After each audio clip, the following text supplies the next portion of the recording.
This presentation is based on this book called The Power of Nice. I did not write this book.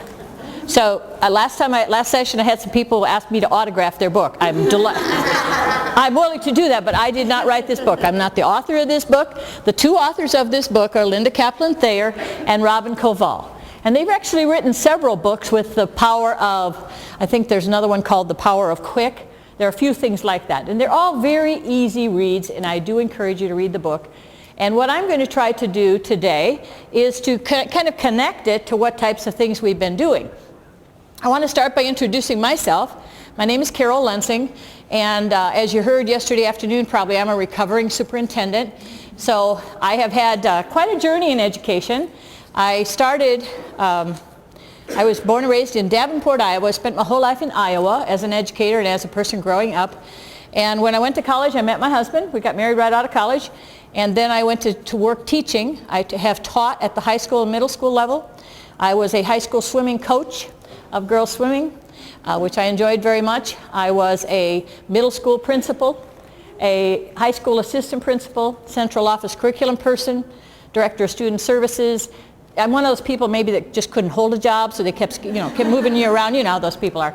And then I finished my full-time career as a superintendent in a small district of about 1,500 students in Anamosa, Iowa. I loved my years as superintendent. I dearly loved it. Of all the jobs I've had in my educational career, I'd say my favorite job was superintendent. My second was middle school principal. I just think middle school children are where it's at.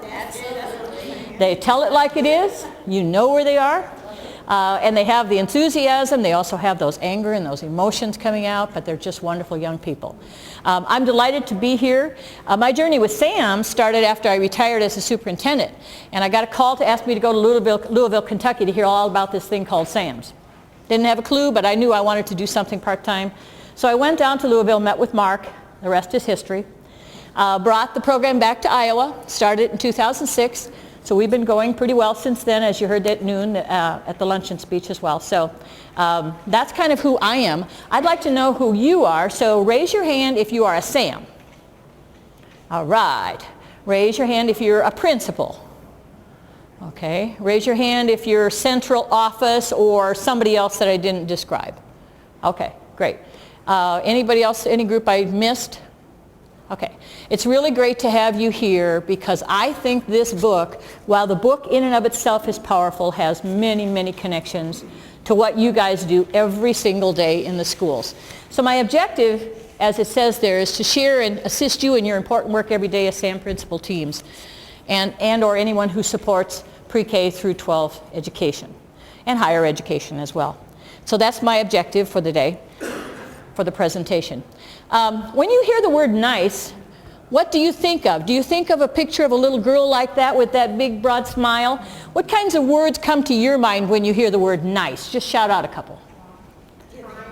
Kindness, giving, caring, supportive, concerned, thoughtful. Yeah, I don't think most of us think of nice as being negative, although nice sometimes gets a bad connotation, doesn't it?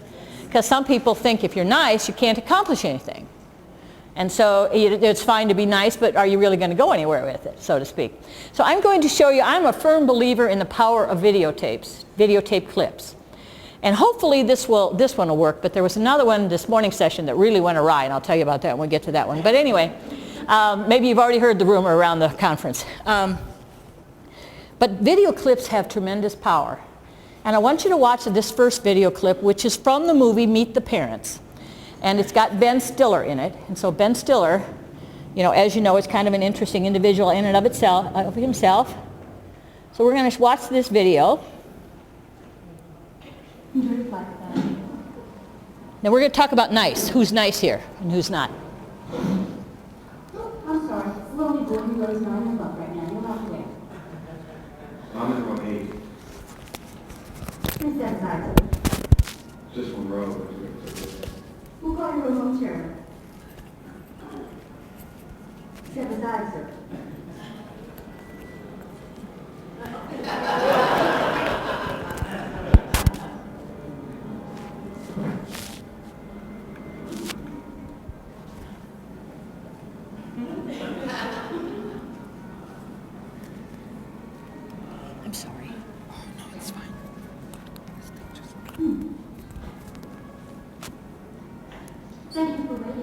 We'd like to continue boarding the aircraft now, and I'm boarding all rows, please. All remaining rows.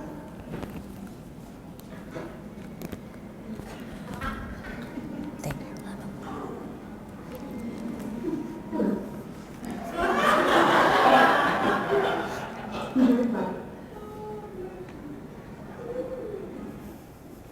So what do you think? What do you think? Was she nice? She pretended to be nice, didn't she? But was she really nice? Was she really caring about him? There was not another person in the terminal waiting at the gate. We've met these kind of people, haven't we? We meet those people sometimes daily in our schools. And they come in and they have their own agenda. Her agenda was, you wait till your row's called. Doesn't make a difference if there's nobody in the whole airport, but you're going to wait till I call your row. Power, control, wasn't it? She was really about the control. And think of how many times during the day or during the week you have somebody that comes into your building, a parent or somebody that's really angry for whatever reason. And their anger is real. We cannot ignore their feeling. That's very important. We have to remember and acknowledge and validate that they have those feelings. But we also know that if we don't work through that the right way, sometimes that escalates into a huge deal, right? How many of you are secretaries in the room? Okay, you're Model 3s. I think you guys have an extremely important job, but also a very difficult job, because you are the front runner that they come into first. So they're ticked off and they're coming into the schools and you're the first face they see, and they often let you have it, don't they? And you may not be at all involved in what they are angry about, but you're the face they see. And so it's real important that you figure out how to continue to be nice and civil and respectful and validate their feeling, and then work through how you can help them get what they need to get. I had a secretary, when I became an assistant principal at Kennedy High School in Cedar Rapids, I had a secretary by the name of Teddy. And Teddy had been at Kennedy High School for quite a while. And I was a brand new assistant principal, first time administrator, coming in as assistant principal. And I'd been there a couple weeks, and Teddy we were sitting down just talking. And she said, you know what, Mrs. Lensing? I have trained 7 or 8 assistant principals, and so I won't have any trouble getting you acclimated to what's going on here and fixing it. And you know what? She was right. She knew that building. She knew what I needed to do. She did train me as an administrator. She helped me understand what an important role I played in that building. And she had had lots of experience training other administrators. So you guys are really, really important. I can't overestimate that. As a superintendent, I can also tell you that, in my opinion, the people that are most important in schools are probably the building secretaries and also the custodians. I know our teachers are really important, and they are, but boy, you got to have good relationships with those people, and you got to make sure that you keep that in mind as we move through. So anyway, so we know that this lady wasn't as nice, certainly not as nice as that little young lady's face, right, with that big smile on her face. So these are some of those common negative views we talked about, that people might say, nice girls, nice guys, they finish last. They never get the corner office. And I decided that that might pertain to me because I never had a corner office. I don't think I even had a window. So I don't know where I fell on that one. But anyway, no good deed goes unpunished, from Wicked. Me versus you philosophy, who's going to win this battle? I'm here, I'm going to win this one. And so, there are all these different myths out there about what nice looks like. And we know that that's not really nice. The things that you were talking about as you think of the word nice are what we want to connect to the word nice, isn't it? All of those supportive types of things. Nice is considered wimpy. Have you ever heard that? Some people think that if you're nice, you get just kind of run over. People just run right over you because you're too nice. So what does it mean to be really nice? Nice is not about being naive. It doesn't mean others walk all over you. It doesn't mean being a doormat. I love the statement that Todd Whitaker said yesterday about treat everyone as if they are good. Wasn't that powerful? Because sometimes when we see people coming in our buildings, we start this conversation in our head, right, about, oh my gosh, here comes Mrs. So-and-so or Mr. So-and-so or whatever. Here comes the squad car. And so we've got this stuff going on, and we've already predetermined, whether we're going to be kind of get in defensive mode with this person because they come in all the time, same people, or whether we're going to be able to think about that validation, try to validate those feelings that they have, and try to deal with them in a respectful and kind way, and treat them as if they are good, even if sometimes you don't think they are up to good. That's the secret. And it has to be genuine. It isn't just a fake little thing. This is a quote from the book itself. Nice is the toughest four-letter word you'll ever hear. It means moving forward with confidence from knowing that being nice and placing others' needs on the same level as your own will get you everywhere, everything you want. On the same level as yours. At the same level. And sometimes in schools we get trapped into this hierarchy, don't we? You know, you are all leveled. We've got the superintendent, we've got the da-da-da-da-da-da-da.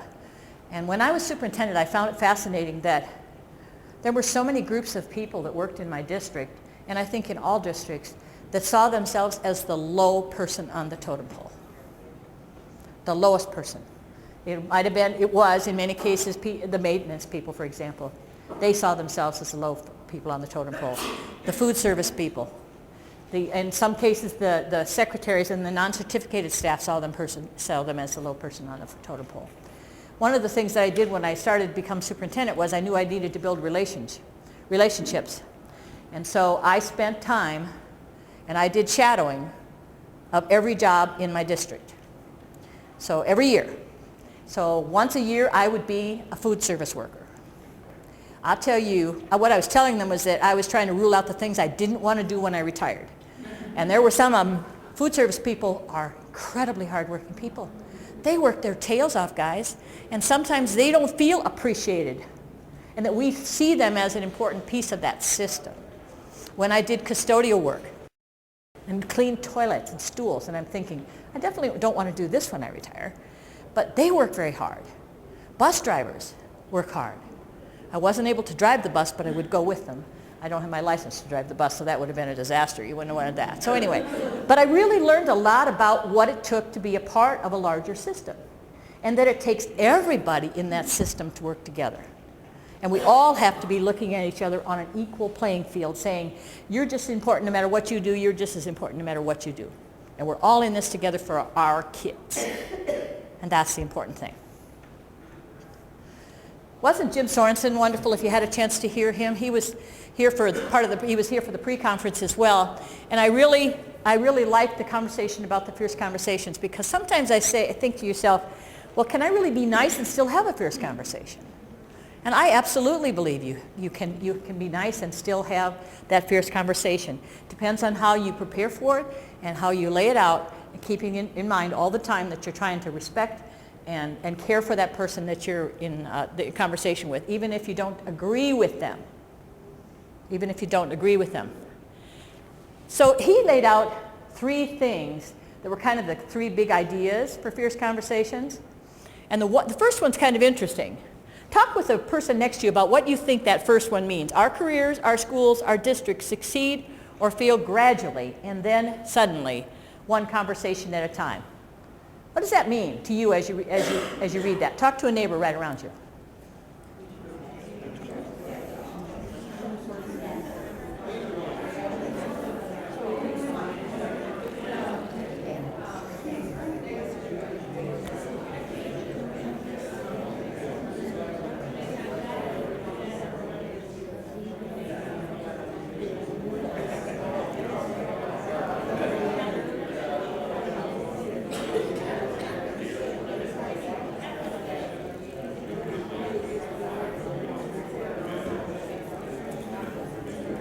Okay, raise your hand.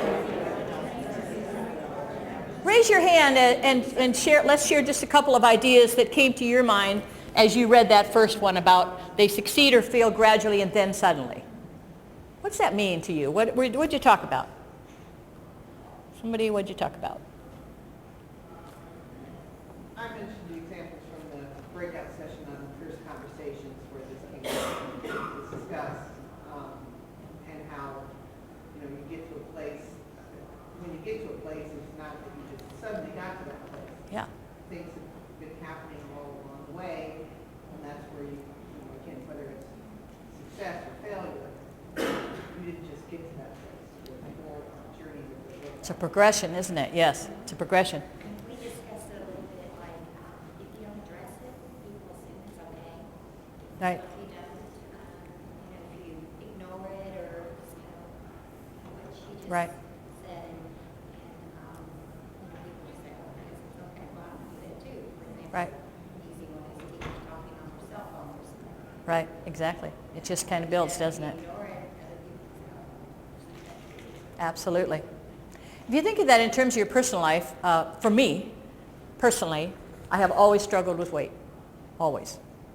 And weight is one of those things that I think after you lose weight, you say, okay, now I'm in good shape, I'm exercising, I'm going to keep this weight off, whatever. And then you get on the scale one day and you're like 2 pounds heavier and you say, oh, not a big deal, I'll work that off tomorrow at the gym. The next time you step on the scale, you're another 2 pounds up. And pretty soon you get to the point and you say, oh my God, how did I get here? How did I get here? And that's what that means. We don't even think of it as we don't really process it that way as being, and I think that's true of success or failure. Yeah, exactly. Yeah, SAM conference. Yeah, we're all going to go home saying 2 pounds. Yeah, right, at least 2 pounds. Yeah, I agree. The second one, the conversation is the relationship. I think it's really important to remember that every day, day in and day out, every conversation we have, we're either building up that emotional bank account of somebody else and ourselves, or we're taking things out of that.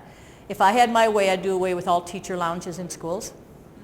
I don't think they're good places. I don't think they're positive, nice places sometimes.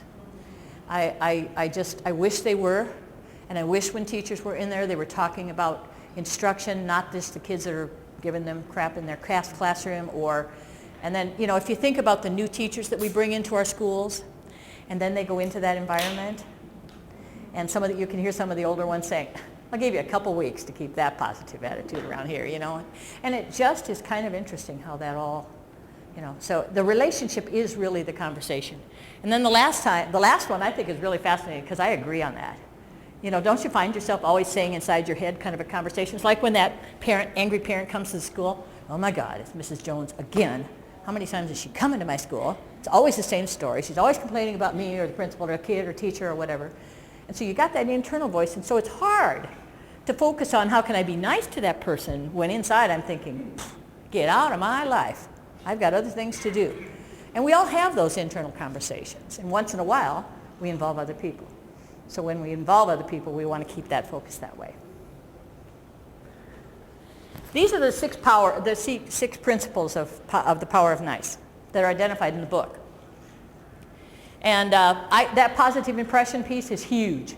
And that's why I think the building secretaries and administrative assistants play such a huge role in how our schools are perceived by our publics. Because they are the first people they see. And they're the first people that they interact with. And when you first get into this project, in the training we talk about, you want to make sure that the message that's going on that you're sending to parents over the phone, for example, about trying to contact the principal is not, I don't know where in the world she is, she's never in her office anymore. In contrast to, I would be glad to set something up for you, but right now Mrs. whatsoever is in the classrooms. So that's a huge difference, and that builds that positive impression, because that positive impression is the first one we have, isn't it? You never know. And I have a couple things behind there to remind me to tell my story about this. I have Chris L. back there, and I actually have a son named Chris, so his would be Chris L. But this isn't about him. This is about a young man by the name of Chris Losey.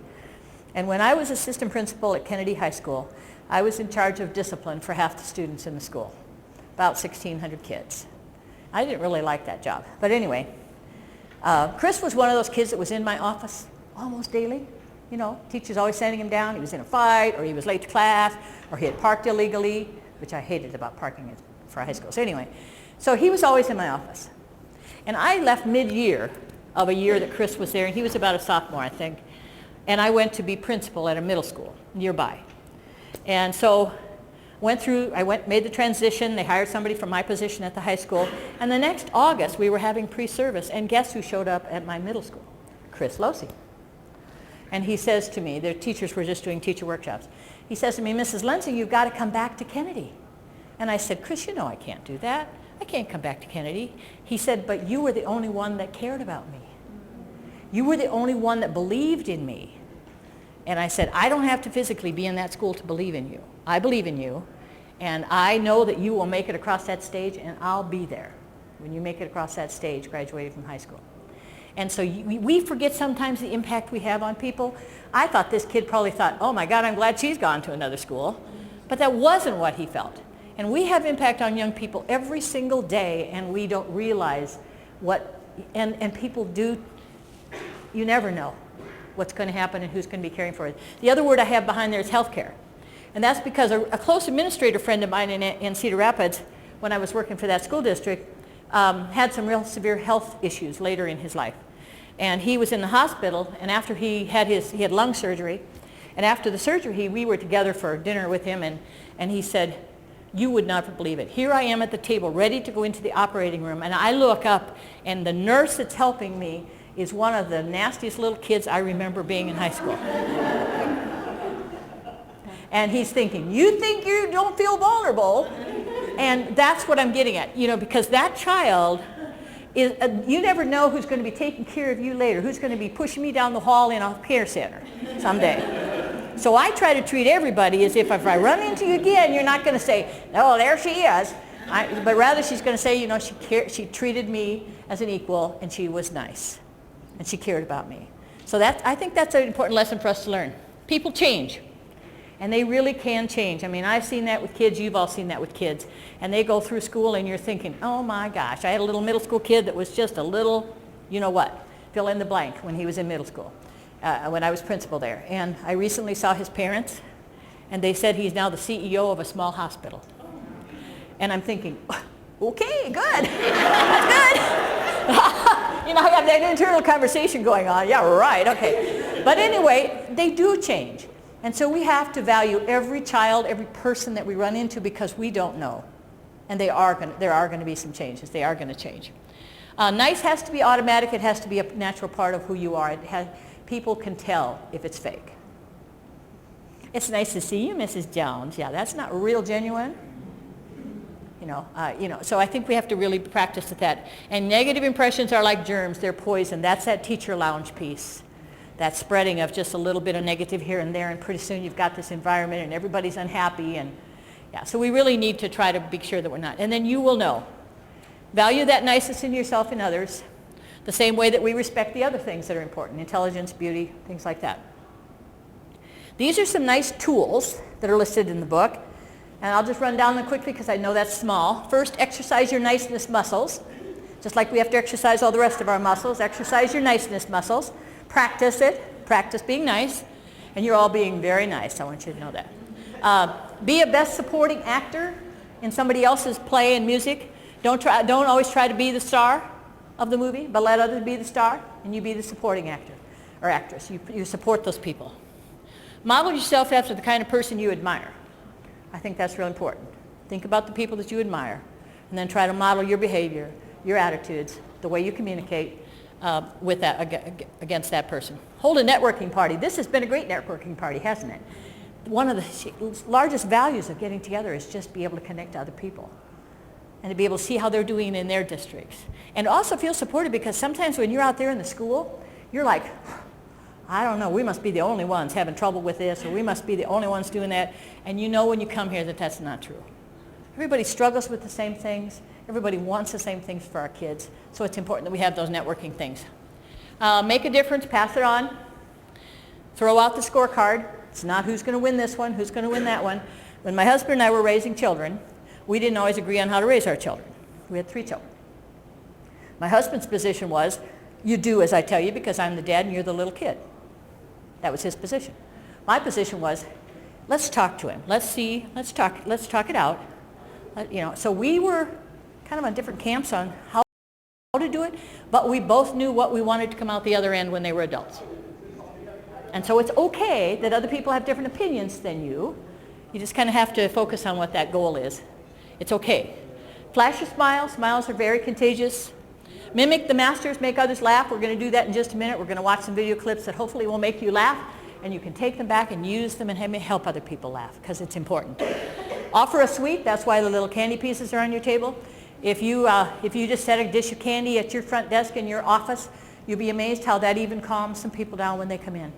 They can grab a piece of hard candy. Have you noticed around here, every place there are those hard candies? There's water everywhere. They want to accommodate everybody.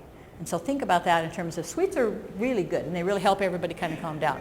Other than children who we say get like this, so they have chocolate, right? Okay. See, this next one's kind of a challenge, I think. Say something genuinely nice to the person who irritates you the most. That's a tough one, isn't it? And you can all picture this person in your head. You've got this visual picture. Now, what can I say genuinely? And that's the word there, genuinely. Say something nice to that person. Okay, that's the challenge. And list your fiercest rivals and think of one thing you can do to help that person. That's another challenging one, isn't it? Designate one day a week as gossip-free day. Wouldn't that be great? If we didn't allow any gossip, this is Monday. Sorry, Monday is gossip-free. We don't have any gossip. Staff lounge closed. Not going to be open today. Oh, they'd love that, wouldn't they? Yeah, right. You can just say, yeah, that would be good. Okay, go on a truth diet. Sometimes it's hard to tell the truth, but it's important that we get to the point where we can be honest with one another, and we can, in a caring way, be truthful and honest. Have the courage to be honest. Take off your mask. Let people see you who you really are, and that's why I did all the different jobs in the district. Because I wanted them to feel like it was important, that they were all important to the system, and that I would work hard in their position so I'd know what they did every day. And I tell you, it was a real eye-opening experience. If you're a principal, go shadow a child sometime. Spend a day shadowing a child. Live in their shoes for a day. See what their life is like. I did that also. I shadowed students. And sometimes I'd come back and say, oh my God, how boring was that? And I'm thinking, and especially today's age, guys, these kids are so connected everywhere, and what we sometimes put them through in school all day long, not pretty. So we really need to focus on, how we can make that better. And play, and then what will happen? Think in your head, if I do this or I don't do this, what will happen? What's the worst thing that could happen? What's the best thing that could happen? Kind of work that out in your head. Okay. Make others laugh. Mimic the masters. This is one of those really important things in there, so I'm going to try. Now, this is where it really went downhill, the morning session.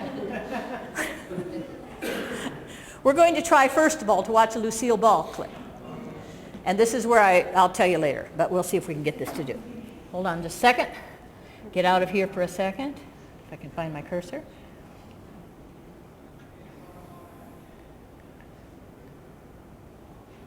Okay. There's Lucille Ball. This is called The Candy Factory. It's a great video. Now this is your last test. If one thing can get past you and in the packing room unwrapped, you're fired. This is the typical life in a principal or Sam. This is gradual then sudden, right? Watch this.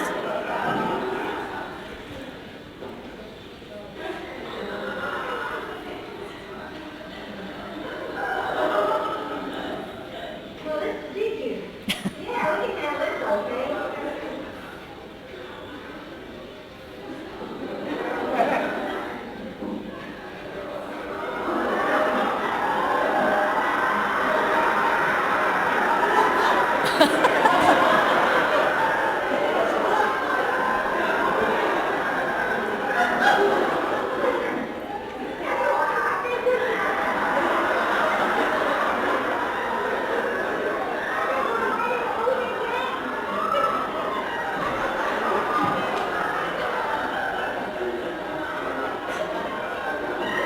Do you ever feel like this?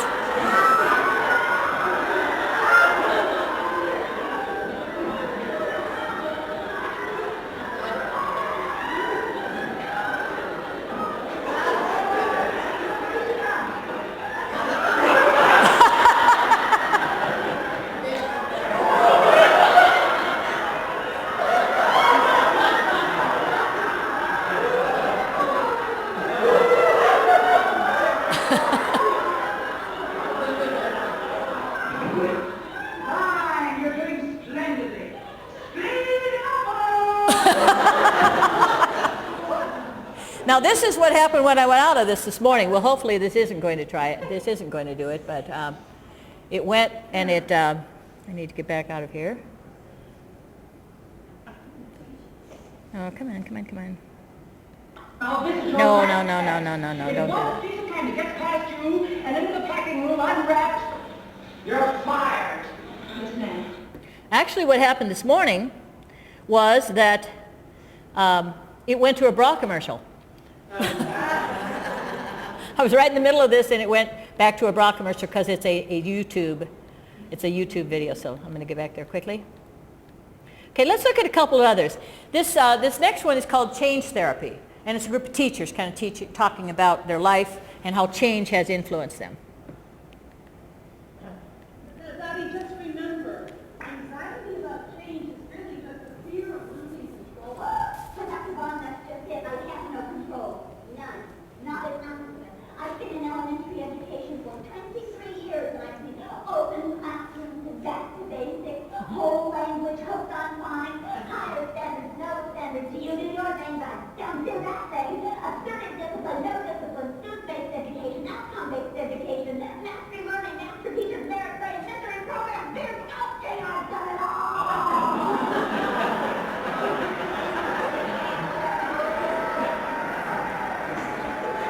Isn't that the truth? And this one is called Snow. This is for all of us that are from the Midwest. But it's a classic video. If I can get it to go. Some of you have seen this, I'm sure. Life in Iowa.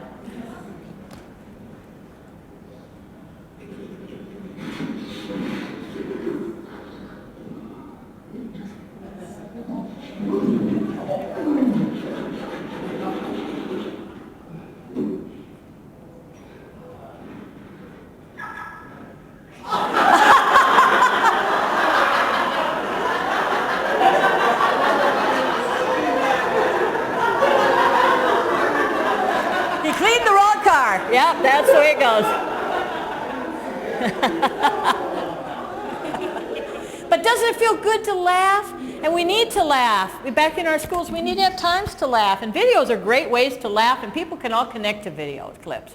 But Lucille Ball, I mean, that is classic. Everybody feels that pressure of it just keeps coming faster and faster and faster. What am I going to do to keep up with it? And seriously, yeah, and we've all done that type of thing too, where you really think you're doing one thing, and all of a sudden you find out it's not the right car, it's a different car.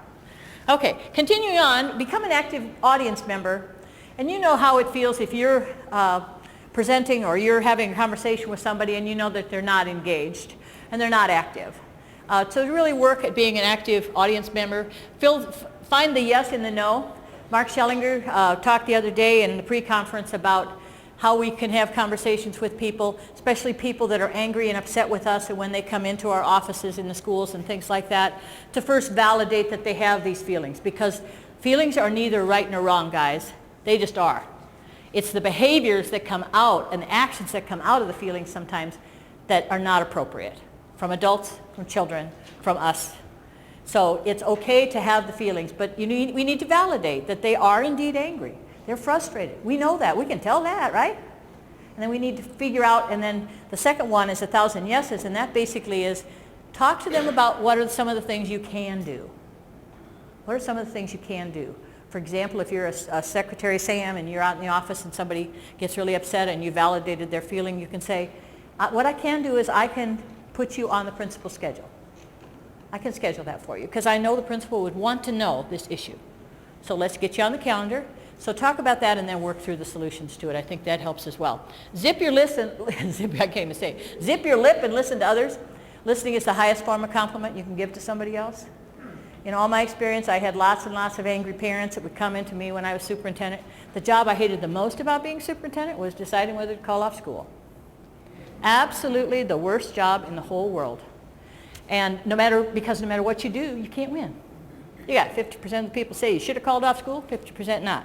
I remember one day when we stayed in school, we had a late start, but we stayed in school and all the districts around us were releasing for the whole day.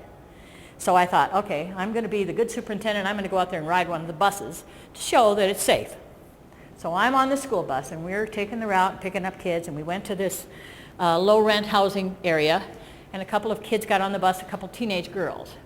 And one of them starts spouting, I wish I could talk to that superintendent. I can't believe she didn't cancel school. She made this late start. Everybody else got out of school today, and the bus driver said, she's right over there. Would you like to talk to her? Really shut her down real fast.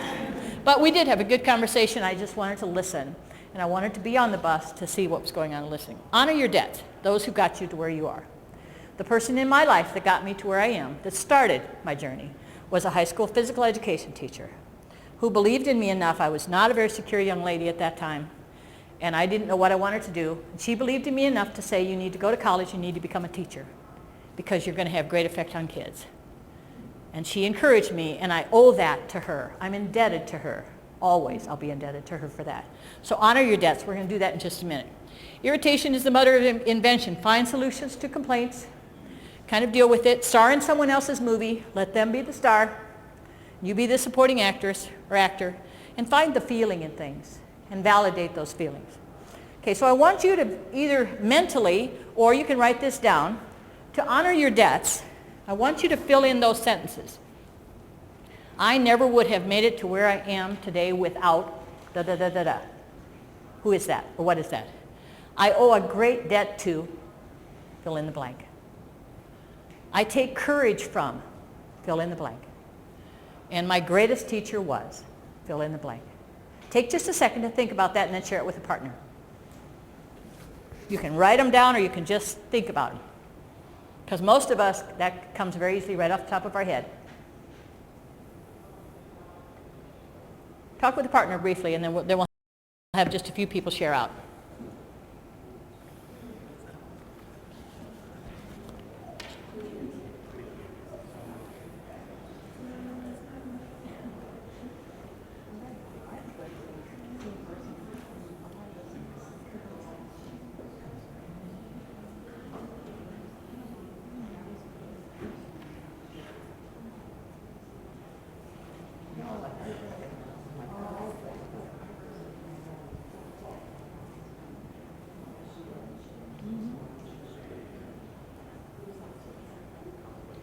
Okay, let's hear a couple. You can fill in just one of the blanks. One of the blanks up there. Who's got something that they could fill in right away? I told you that my greatest teacher was my high school physical education teacher. I never want a baby without my high school principal. And does he know that? He does. He had the opportunity to see that I was now middle school principal, and he was remembering that he was on the verge of expelling me from school. Mm-hmm. And he said, oh no, I think you're a diamond, or I think I'm going to hold on to you. And he kept me in school, and because of him, this is Excellent. Who else has an example of one of those fill in the blanks? I take courage from my sister because we always go to the lake together, and she's a horse person, and we were walking down the road, and there was this horse out in the field, and she looks at the horse and she goes, Greg, I'm gonna get that horse. I'm like, you're not crazy. And anyway, so she actually did eventually go to the owner, and she purchased this horse, but I take courage from her. It was just like, I have no fear because this is something that I really want, and I'm going to pursue it, and she got it. Went after it. Absolutely. Anybody else? Yes. I owe a great debt to my elementary school teachers. I grew up in segregation, and during that time, they embraced all the kids in the neighborhood who were poor, and they taught us our values. They were like our mothers away from home. And had they not had faith in us, then we would not have been able to. Absolutely. Absolutely. Yes. I assume too, I think there's too many of my teachers throughout my educational career, not just elementary, high school, college, or even post my post-college degrees and things like that. So I have a whole lineup that I owe a great debt to because even when I had my own house, they saw the potential that I had. With that assistance, I was able to a certain degree, to reach that potential. And so now I try to employ those same Absolutely. principles with the children and people that I Absolutely. We can't give up on anyone, can we? We need to remember the impact that we're having, and if these people that have had influence in your life that you owe debt to are still around on this earth, you should tell them. Because sometimes our teachers, for example, especially primary teachers, they're so far removed from when the children finally graduate that they don't even realize how impactful they are in the lives of children when they're kindergarten teachers and first grade teachers and so forth. So if that person's still alive for you, some of the people that you value up there, make sure you tell that and really honor those debts, because I think that's an important part of remembering who we are and how we got to where we are. The most important skill for anyone who wants to harness the power of nice is the ability to put yourself in someone else's shoes and place, and to think in terms of their movie going on. What is the movie going on in their life, not in our life? What is the movie going on in their life? And that these people are empathetic, they seem approachable, they listen, they praise others for their successes, and they try to see the other person's movie, as I said. And then that goes back to the Todd Whitaker statement about treat everyone as if they are good, even if you know they aren't always good. And maybe their behaviors aren't good. But if we treat them as if they're good, it's going to pay off in the end. I love this Dwight Eisenhower quote, leadership is the art of getting others to do something that you want done because they want to do it. Isn't that the truth? It has to come, we have to help them see. And that's the greatest joy that I have of being a leader, is when I can see that empowered in others. Children, adults, whatever. To take that gift and pass it on to somebody else.